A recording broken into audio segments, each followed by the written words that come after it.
Good grief, look at that beautiful moon shining down on us all in the Wellington Central region here.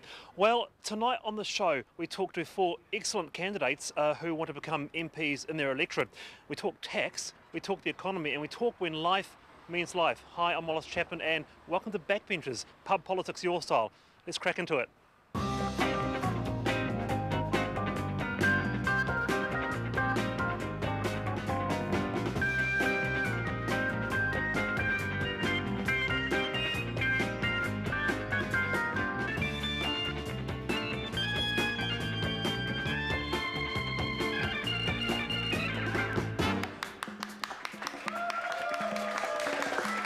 Welcome to Backbenchers, and I must say I'm really excited about tonight after the maelstrom of the Wellington Central Special, Electoral Special last week. It was a bloodbath, but it was it was a fun show. Thanks for all coming. Round of applause for the audience.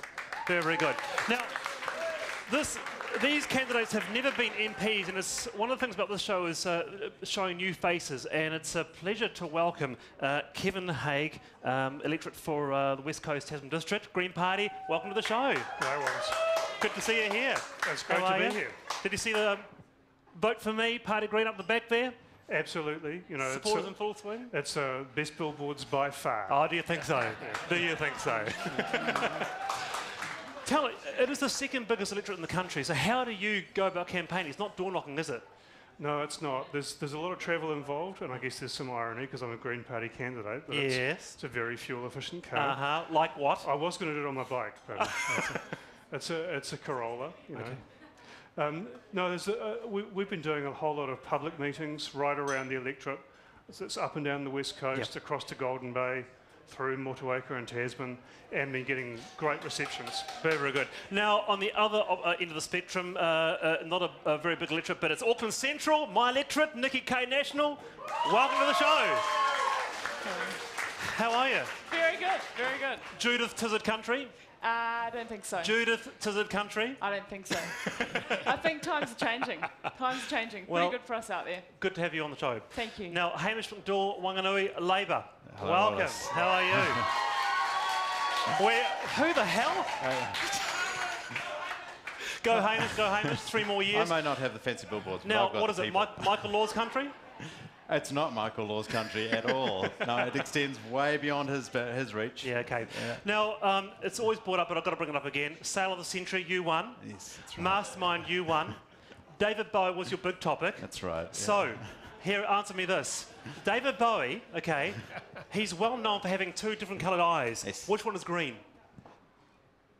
Well, it must be the left. Everything good's left. Are you still into Bowie? Yeah, well, his creativity's dipped a bit. Yeah, but, okay. And Derek Fox, Ikaro Rafiti, Māori Party. Welcome, kia ora. Welcome to the show, Derek. Good to have you here. Look, I was in Gisborne a couple of days back. You know, the sun was still in the air. And I thought, why the hell would you go anywhere else? Well, you go to Mahia. That's the best place, of course. Yeah. One day, maybe the bee... Why Wellington? Why? Yeah. Oh, talked about it for a long time. Sometimes people say to you, well, it's time you did it. Okay. Look, every week, of course, Damien Christie distills the issues into his news wrap, our reporter, and here's what he saw as the big stories of the week. Well, it's been a big week on the campaign trail. New Zealand First's campaign launch sees an ageing Māori phenomenon who's seen better days. And John rolls too. Winston got stuck into the media. Apparently, it's not how we're drinking, it's what we're drinking. Chardonnay drinking, pinky finger pointing, latte drinkers.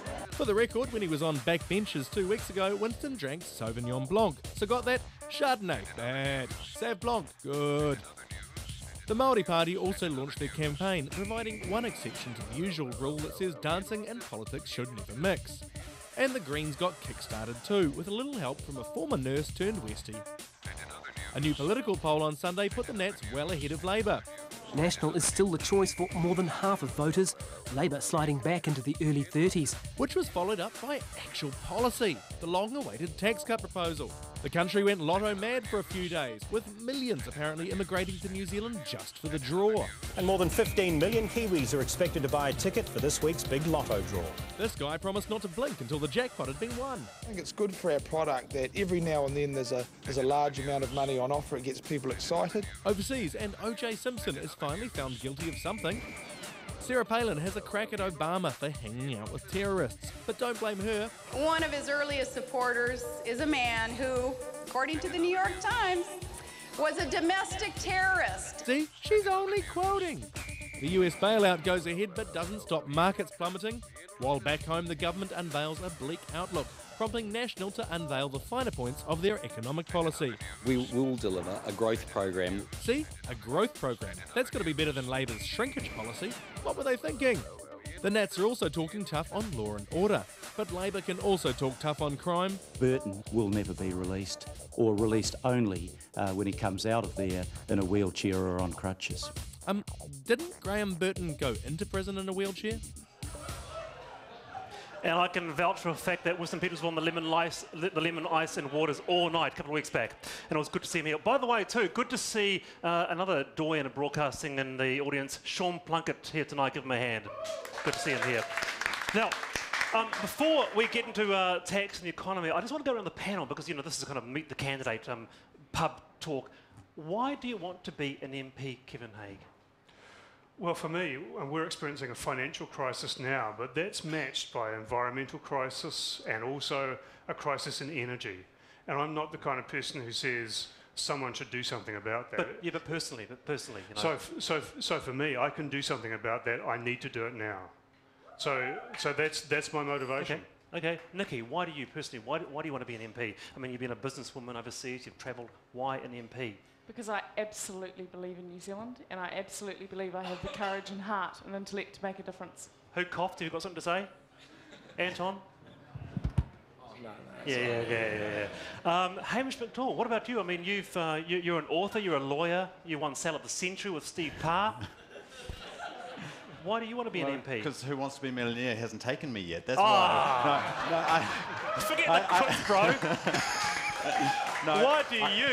Why does Wanganui want you to, I believe in what Labour are doing, and I had a baby January the 1st, 2007, my first child, and it changed my life. It's made me more, given me a more holistic outlook. Okay. And yeah, it's I'm working for families and free medical visits.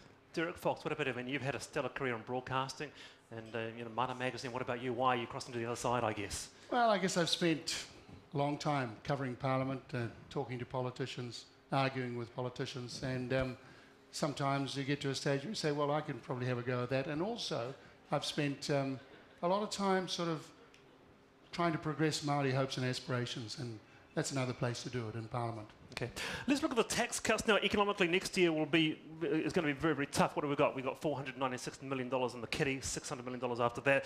Now, of course, the tax cuts, the average person's going to get what? $47 a week with the national tax cut policy. Right. So I guess, can we afford them? Nikki, can we afford the tax cuts? Absolutely. I mean, what we've seen today is very sound economic policy coming out from National. We have scaled back, as John has said. So what we're saying is that it's necessary for growth to have tax cuts, infrastructure investment, raising education standards, to actually have an economic plan for New Zealand. We've got nothing from Labour. I want to go around the panel.